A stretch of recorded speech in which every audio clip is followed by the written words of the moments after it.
As a developmental psychologist, I research something called sexual socialization, or the process of how a young person learns how to become a sexual being. And in today's day and age, it means that I cannot ignore the role that internet pornography plays in this process. Whenever we get to the porn section of my human sexuality class, every semester, without fail, I get a student who asks, "Is it possible to masturbate without porn?" Yes, it is. Some people might even consider this to be an important life skill. Although it is commonly thought that we've just always had porn, let me assure you that for millions of years, or thousands, depending on your belief system, people were masturbating just fine without porn. So how did we get here? Are young people really this disconnected from their own bodies? Are we really this ignorant about the evolution of our sexual environment? As it turns out, only 24 states actually mandate sex education in schools, and of those, only 10 require that it be medically accurate. Only 9 require discussion of consent, and 0 require any discussion of pornography or pleasure. But maybe that doesn't bother you, because you're in the camp that believes that sex education should occur in the home. Well, in a recent study that my team did with over 2,000 college students, we found that less than half had parents who ever discussed sex more than once. Only 26% had parents who discussed sexual violence, and less than 7% had parents who discussed pornography or pleasure. So in the absence of comprehensive sexuality education in schools and consistent conversations with parents, porn becomes a seductive resource. And it turns out, porn might not be the best sex educator. Less than half of young women experience an orgasm when they have partnered sex with a man.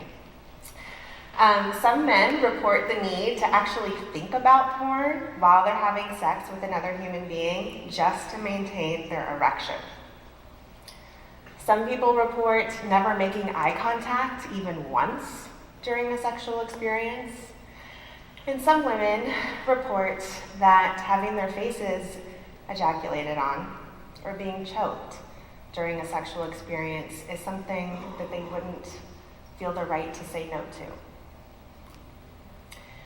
In a recent interview, I was asked, has sex become sad?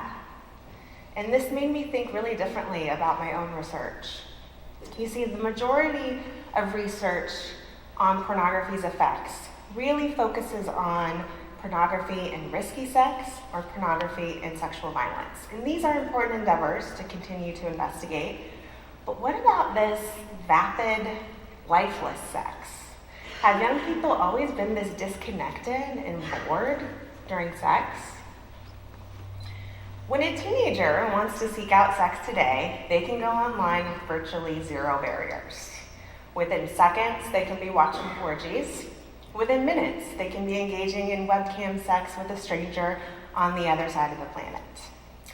But for those of us of a certain age, do you remember how hard we had to work to seek out sex? To see actual live footage of people having sex, we had to sneak around in our parents' sock drawers when they were gone. We had to try to sneak a peek at Skinamax or HBO After Dark at a slumber party. Or, if you were a lucky boy, you had that one magazine that lasted you all the way through high school, tucked underneath your mattress. And so when people say, "Oh, but we've always had porn," it's really not exactly the case. Sure, we've always drawn naked people, we've always wanted to look at naked people, and we've always wanted to watch people have sex.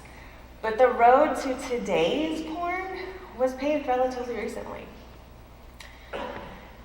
Although it's debatable, our first evidence of porn are these 20,000 BC Aboriginal cave drawings. Hot, right? Flash forward 20,000 years to Greek sculpture, Roman frescoes, and Renaissance paintings. Now, up until this point, this is all art that's commissioned by royalty or the uber wealthy. Commoners, such as ourselves, would never see any of this stuff in our lifetime, let alone masturbate to it.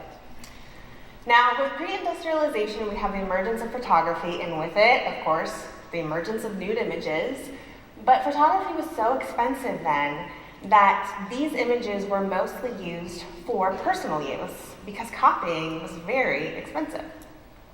It wasn't until the 40s that we have the invention of the pinup girl and the reduction in prices of printing presses that we have mass distributed images, sexualized images across our nation.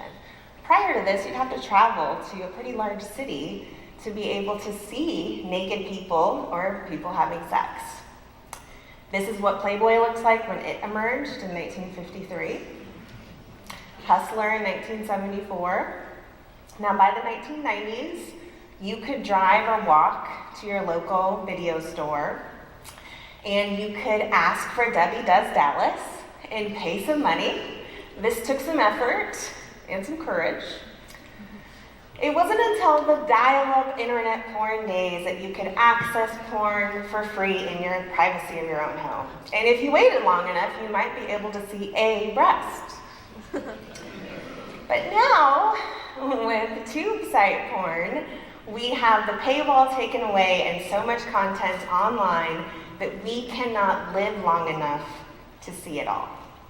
And we can watch it no matter how old we are, whenever and wherever we want. So, not exactly Greek sculpture, is it? Speaking of BLTs, just like our sexual environment has changed more in the last 100 years compared to the last 10,000, our food environment has also changed more in the last 100 years than it has in the last 10,000.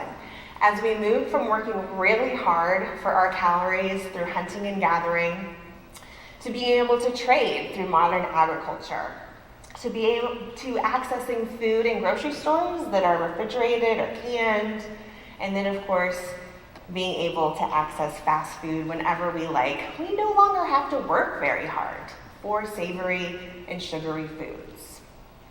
Our brains just simply have not caught up to all of this change. We evolved intense neural rewards to seek out high-fat, high-sugar foods in our environment because they were relatively rare early in our evolution.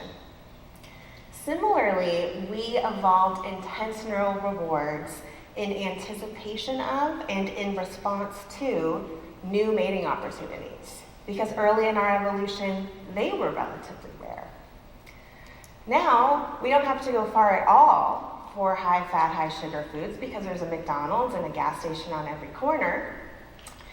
So I wonder, if fast food has made it possible for us to be such lazy eaters, has unlimited access to porn and online sex made it possible for us to be lazy lovers? If you think about it, watching porn is going to be about as helpful to you in being great at sex as watching the Super Bowl would make you a great football player. But porn is more than just bad education. So although the number of studies on how the brain is impacted by porn is increasing, it doesn't take a neuroimaging study to convince anyone that viewing porn is pleasurable. And pleasure is a reward response in the brain. Up until about 5 to 10 years ago, it was thought that the brain undergoes the most plasticity or ability to change and grow in infancy. Now we know that post-pubescent brains actually experience similar levels of plasticity, undergoing a new explosion of brain development, with the most plastic of that being in the reward center. This is what makes the teenage brain more sensitive to and vulnerable to behaviors and substances that induce this reward response compared to our adult brains.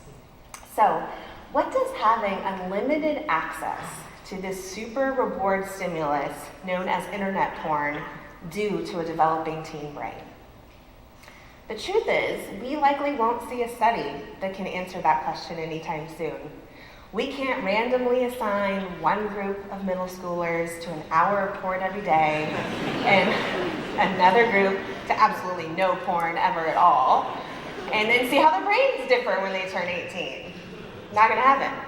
We can barely get studies passed that simply ask teens, have you seen porn? Or do you masturbate? So the research also can't keep up with all of this change. So how do we help young people know if porn is affecting them? Well, we have to do what we would do to determine if any behavior or substance impacts us. We have to try to go a period of time without it. Now, I am not suggesting a period of celibacy. I don't think anybody should give up masturbation or sex, but similar to how giving up high sugar foods makes strawberries taste really sweet, some people report that when they give up porn, their sexual experiences become better. For example, one student said, "It's like the sex my body is having is connected to the sex my brain is having." So I wonder, yes, it's important. So I wonder, is the process of becoming conscious about the food we consume and being mindful and present during eating similar to the process of being conscious about the porn we consume and knowing how it is so different from the sex we have with real-life human beings?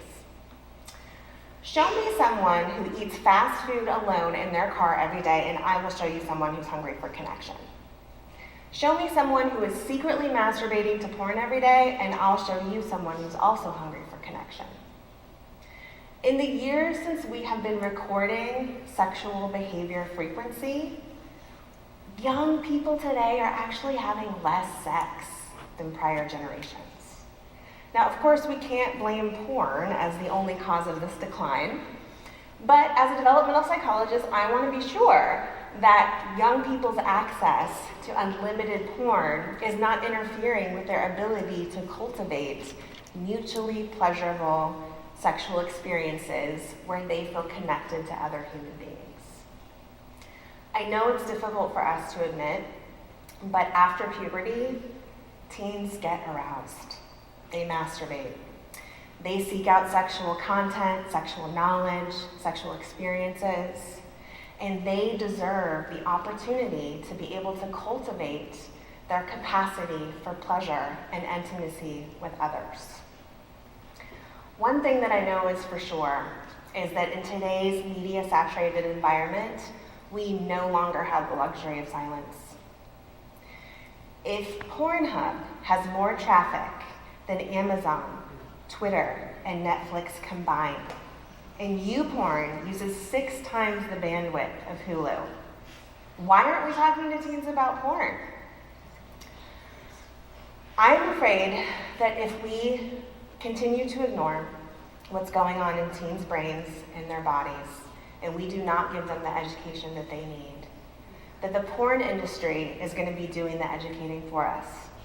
And we won't like those results any more than if we let the fast food industry educate them about nutrition and eating. For the past 10 years, I have been working in schools to try to help adults talk with young people about porn by conducting pornography education. And I've heard lots of concerns about how to protect teens from porn. And although there are legitimate concerns about what teens are exposed to online, I worry that we might be neglecting a more perhaps effective approach. What if instead of focusing solely on protecting teens from online sex, we start with respecting them as sexual beings who are in need of our guidance and support, perhaps now more than ever. Thank you.